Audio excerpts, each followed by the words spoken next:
ओम नमः शिवाय। प्रेम से बोलिए लक्ष्मी नारायण भगवान की जय हो। किसी राज्य में एक राजा रहता था। वह राजा बड़ा ही प्रतापी और भविष्य में होने वाली घटनाओं के प्रति बड़ा ही जागरूक था। उस राजा ने अपने राज्य में घोषणा करवा दी कि यदि कोई भी व्यक्ति मेरे राज दरबार में आकर किसी भी तरह की भविष्यवाणी करता है, तो उसकी भविष्यवाणी यदि सच होती है, तो उसे बहुत सारा धन इनाम में दिया जाएगा। राजा की घोषणा को सुनकर दूर दूर से देश के विद्वान पंडित, ज्योतिषी, जानकारी रखने वाले लोग आते और राजा के दरबार में भविष्यवाणी करते। भविष्यवाणी जब सच साबित होती, तो राजा उन पर प्रसन्न होकर बहुत सारा धन और सम्मान देकर उनको विदा करता। प्रिय भक्तजनों, उसी राज्य में गरीब ब्राह्मण रहता था। वे ब्राह्मण इतना गरीब था कि किसी भी तरह से उसे दो वक्त की रोटी नसीब नहीं होती। ब्राह्मण की जो पत्नी थी, उसने जब राजा की घोषणा के बारे में सुना, तो एक दिन अपने पति से कहने लगी, हे स्वामी, बहुत दूर दूर से लोग आते हैं और हमारे राज्य के राजा से इनाम लेकर जाते हैं। तुम भी एक बार अपने भाग्य को आजमा कर देखो। राजा के दरबार में जाकर तुम भी कोई भविष्यवाणी करो। यदि भगवान की कृपा हुई और तुम्हारे द्वारा की गई भविष्यवाणी सच हो गई, तो राजा बहुत खुश हो जाएगा और बहुत सारा इनाम देगा, धन देगा। हमारे दुख के दिन दूर हो जाएंगे और जीने का सहारा मिल जाएगा। सारी गरीबी मिट जाएगी। उस ब्राह्मणी की बात को सुनकर ब्राह्मण था, वह कहने लगा, हे भाग्यवान, राजा के दरबार में जो भी आता है, वे बहुत ही विद्वान हैं, ज्योतिषी हैं, बहुत बहुत बड़े जानकार हैं। मैं तो एक अनपढ़ आदमी हूँ, गरीब हूँ, मुझे किसी भी तरह का कोई ज्ञान नहीं, मैं पढ़ा लिखा नहीं, मैं राजा के दरबार में जाकर कौन सी भविष्यवाणी करूंगा। ब्राह्मणी कहने लगी, हे स्वामी, कर्म करना मनुष्य का धर्म है और मनुष्य के हाथ में तो सिर्फ कर्म ही है। उसका फल उचित मिले या अनुचित, यह तो भगवान पर निर्भर करता है। भगवान के हाथों में है कि वे कैसा परिणाम देंगे। परिणाम की चिंता करके पुरुषार्थ नहीं करोगे, तो उसका फल कैसे प्राप्त होगा। इसलिए तुम एक बार राजा के दरबार में जाओ और पुरुषार्थ तो करो। उसका फल जो भगवान के हाथों में है। जो भी व्यक्ति पुरुषार्थ करता है, कर्म करता है, उसका कभी भी बुरा नहीं होता। ब्राह्मणी की बात को सुनकर गरीब ब्राह्मण को थोड़ा सा तो धैर्य बंधा। ब्राह्मणी के बार बार कहने पर उसके आगे ब्राह्मण को विवश होना पड़ा और राजा के दरबार में जाने के लिए ब्राह्मण अपने घर से निकल पड़ा। राजा का राजमहल उस ब्राह्मण के घर से बहुत ही दूर था। चलते चलते वह ब्राह्मण बहुत थक गया, इसलिए वह एक घने पेड़ की छाया में जाकर आराम करने लगा। तो प्रिय भक्तजनों, उसी पेड़ के नीचे एक सर्प रहता था। वह सर्प वास्तव में सर्प नहीं था, एक इच्छाधारी साधु था, जो अनेक तरह के रूप बना सकता था। उस समय वह साधु सर्प के भेष में उस ब्राह्मण के सामने आ गया और अपने सामने एक सर्प को देखकर वह ब्राह्मण डर के मारे कांपने लगा और वहां से भागने को तैयार हुआ। जैसे ही उठकर जाने लगा, तो वह सर्प मनुष्य की आवाज में कहने लगा, हे ब्राह्मण, मुझसे डरो नहीं, मैं तुम्हारी सहायता के लिए यहाँ आया हूँ। मैं जानता हूँ तुम बहुत गरीब हो, तुम राजा के दरबार में इनाम पाने के लिए जा रहे हो, लेकिन वहां जाकर के तुम क्या कहोगे, कौन सी भविष्यवाणी करोगे। वह गरीब ब्राह्मण कहने लगा, हे सर्प देवता, मैं नहीं जानता कि मैं राजा के दरबार में जाकर क्या कहूंगा। मैं तो केवल अपनी पत्नी की जिद के आगे विवश होकर यहाँ चला आया हूँ। मैं तो यही सोच सोचकर दुखी हो रहा हूँ, व्याकुल हो रहा हूँ कि मेरे द्वारा कही गई बात यदि सच नहीं हुई, तो राजा मुझे मृत्यु दंड दे देगा। उस सर्प ने कहा, हे ब्राह्मण, तुम चिंता मत करो, मैं तुम्हें बताता हूँ कि राजा के दरबार में पहुंचकर तुम कौन सी भविष्यवाणी करना। सर्प ने कहा, हे ब्राह्मण, जब तुम राजा के दरबार में जाओ, तो कहना, हे राजन, इस बार आपके राज्य में भयंकर अग्निकांड होगा। अग्निकांड के बचाव से पहले ही यदि उपाय कर लिया जाए, तो राज्य में किसी प्रकार का कोई नुकसान नहीं होगा। सर्प बने हुए साधु की बात को सुनकर वह ब्राह्मण राजा के दरबार में पहुंचा। उस सर्प के द्वारा बताई हुई भविष्यवाणी को कर दिया। ब्राह्मण के द्वारा की गई भविष्यवाणी सुनकर उस राज्य का राजा आग से बचाव के सारे उपाय करने लगा। जगह जगह छोटे तालाब खुदवा दिए, कुएं खुदवा दिए, पानी भरवा दिया, आदमियों को तैनात कर दिया।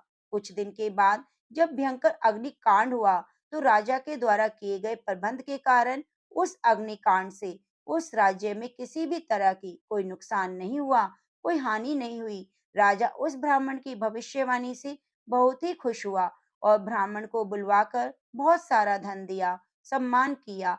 ब्राह्मण जब राजा के दरबार से विदा होने लगता है, तो राजा कहता है, हे मित्र, यदि मेरे लायक कोई सेवा और हो तो उसे बताओ।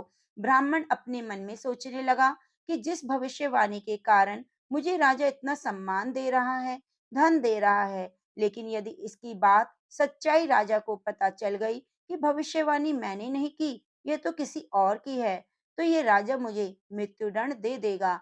यदि मैं उस सर्प को मार डालूं, तो कभी भी राजा को जो बात सच है उसका पता नहीं चल पाएगा, ना रहेगा बांस और ना बजेगी बांसुरी। तो प्रिय भक्तजनों, उस ब्राह्मण के मन में पाप पैदा हो गया। उस व्यक्ति के लिए जिसने उसका भला किया था, उसी के साथ वह बुरा करने वाला था।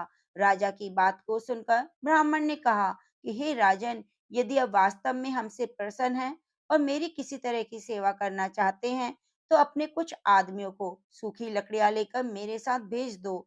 राजा ने ब्राह्मण के साथ अपने कुछ आदमियों को सूखी लकड़ियों के गट्ठर लेकर भेज दिया। कुछ दूर चलते चलते जब वह गरीब ब्राह्मण उस पेड़ के नीचे पहुंचा जहां उसे सर्प मिला था, वह सांप के बिल को देखकर सारी सूखी लकड़ियां उसी बिल के ऊपर डलवाकर उस पापी ने उसमें आग लगवा दी। उस सर्प को मरा हुआ मान लिया। वहां से वह ब्राह्मण अपने घर को चला गया। राजा के द्वारा मिला हुआ जितना भी धन था, वह सब उसने अपनी पत्नी के हाथ में दे दिया।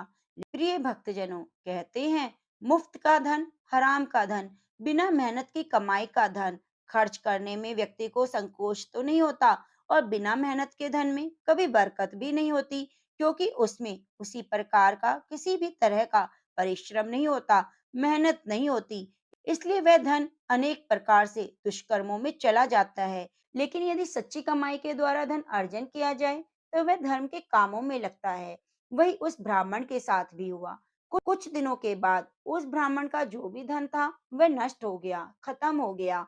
वह फिर उसी तरह से कंगाल हो गया जैसा पहले था। अब उसे फिर से दो वक्त की रोटी मिलना मुश्किल हो गया।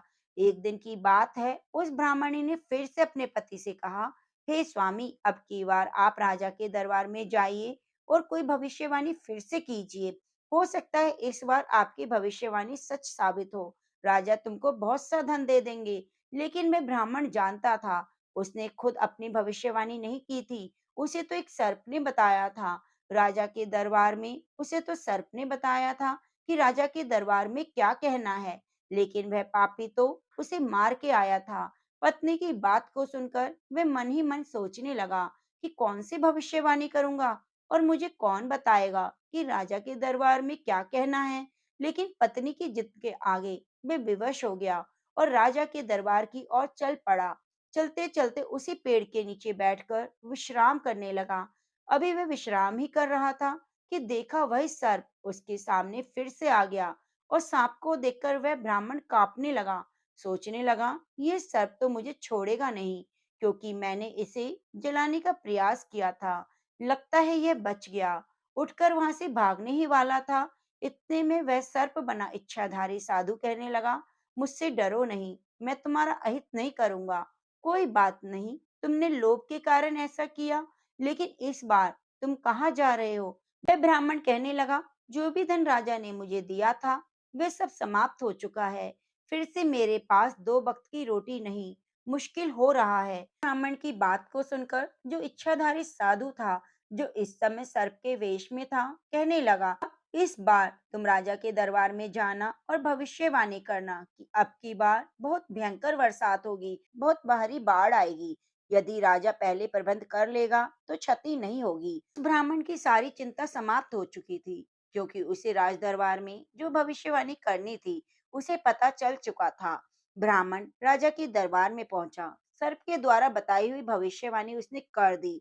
अब की बार राजा ने ब्राह्मण को वहीं रोक लिया और बाढ़ से, बरसात से बचने के लिए जगह जगह बांध बनवा दिए। कुछ दिनों के बाद बहुत भारी बरसात हुई, भयंकर बाढ़ आ गई लेकिन राजा ने पहले ही प्रबंध कर दिया था, इसलिए किसी प्रकार की कोई क्षति नहीं हुई। दूसरी बार भी ब्राह्मण की भविष्यवाणी सच साबित हो गई, इसलिए राजा को ब्राह्मण पर बहुत विश्वास हो गया।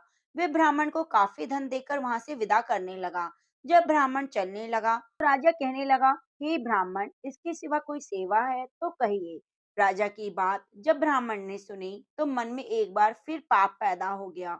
वह सोचने लगा, इस राजा को यदि इस बात का पता चल गया, जितनी भी भविष्यवाणी है वह सब उसने नहीं सर्प ने की है, तो राजा मुझे मृत्यु के मुख में पहुंचा देगा।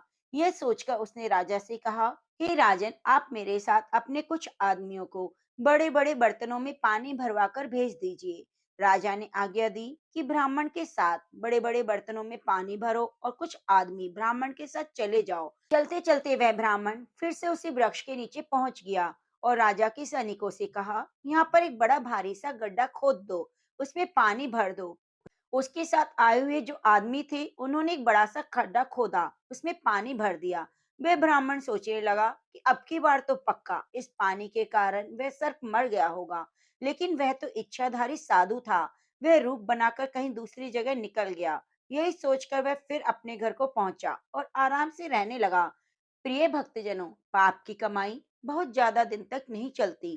किसी के साथ बुरा करके जो भी धन एकत्रित किया जाता है, वह अधिक दिनों तक सुख नहीं देता। यही उस ब्राह्मण के साथ फिर से हुआ। धीरे धीरे सारा धन जो राजा से मिला था वह समाप्त हो गया। एक बार फिर ब्राह्मण कंगाल हो गया। कुछ दिनों के बाद उस ब्राह्मण की पत्नी ने ब्राह्मण से फिर कहा, जाओ राजा के दरबार में और कोई भविष्यवाणी करो, जो भी धन राजा दे उसे ले आओ। लेकिन इस बार ब्राह्मण जानता था कि अब की बार तो पक्का वह सर्प मर चुका होगा, कौन बताएगा। लेकिन वह सर्प नहीं, वह इच्छाधारी साधु था, त्रिकालदर्शी था। इच्छाधारी साधु सोचने लगा, ये कितना कुटिल ब्राह्मण है, कितना दुष्ट है। मैं बार बार इसके साथ भला कर रहा हूँ, लेकिन ये मेरे साथ बुरा कर रहा है। अब यह मुझे मारने का प्रयास 2 बार कर चुका है। अब ऐसे आदमी को ज्यादा दिन तक रहने का अधिकार नहीं। ऐसे आदमी के साथ भला करना भी अच्छा नहीं। अब की बार मैं इसे अवश्य ही मजा चखाऊंगा। यही सोचकर वह वहां बैठा था। एक बार पत्नी के तानों से तंग आकर वह ब्राह्मण फिर से राजा के दरबार की तरफ चल दिया और चलते चलते उसी वृक्ष के नीचे फिर से आराम करने लगा। अभी कुछ समय ही बीता था कि उसे आराम करते हुए तभी वह सर्प फिर से दिखाई दिया। सांप को देखकर उसके तो ब्राह्मण के पसीने छूट गए। डर के मारे भागने लगा। वे भागने ही वाला था, तभी उस सर्प ने कहा, भागो मत, मैं तुम्हारा अहित नहीं करूंगा। लेकिन प्रिय भक्तजनों, अब की बार तो वह अहित ही करने वाला था। लेकिन इस बार उसने निश्चय किया कि ये आदमी बड़ा दुष्ट है, इसे भी किसी भी तरह से मैं क्षमा नहीं करूंगा। मेरे ही बताने के कारण इसे राजा से इनाम मिला, लेकिन धन पाने के बावजूद भी, इतना सम्मान मिलने के बाद भी इसे एहसास नहीं हुआ कि ये सब मेरे कारण ही हो रहा है। इसने मेरा भला करने की जगह मेरा बुरा किया। 2 बार मुझे मारने का प्रयास किया। मेरे ही बताने के अनुसार राजा इसे दंड देगा और ये अपने कर्मों की सजा खुद भोगेगा। सर्प बना हुआ इच्छाधारी साधु उस ब्राह्मण से कहने लगा, हे ब्राह्मण, अब की बार तुम राजा के दरबार में जाना और कहना, तुम्हारे राज्य में बहुत भयंकर सूखा पड़ने वाला है। राजा के दरबार में वह ब्राह्मण पहुंचता है। ब्राह्मण ने वही भविष्यवाणी कर दी जो सर्प ने बताई थी। इस बार राजा, तुम्हारे राज्य में भयंकर सूखा पड़ेगा, महीनों तक बारिश नहीं होगी, सारी फसलें सूख जाएंगी। वह ब्राह्मण राजा का विश्वास पात्र बन चुका था।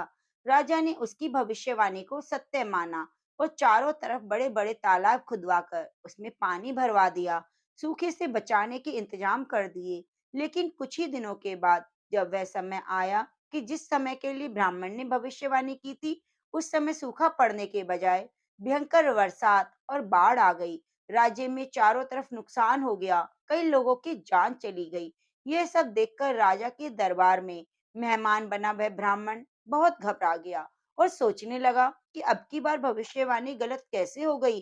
राजा ने उसे अपने राज्य की हालत को देखकर ब्राह्मण को मृत्यु दंड दे दिया। उसे अपनी करनी का फल मिल चुका था। जो व्यक्ति आपका साथ दे, भला करे, आपकी मुसीबतों में आपका साथ दे, उसको कभी भी धोखा नहीं देना चाहिए। लेकिन वह ब्राह्मण ऐसा कई बार कर चुका था। धोखा देने के कारण ही ब्राह्मण का जो राजा के द्वारा सम्मान किया गया था, वह मृत्यु के मुख में बदल गया। धोखे के कारण ही उसे अपने प्राणों से हाथ धोना पड़ा।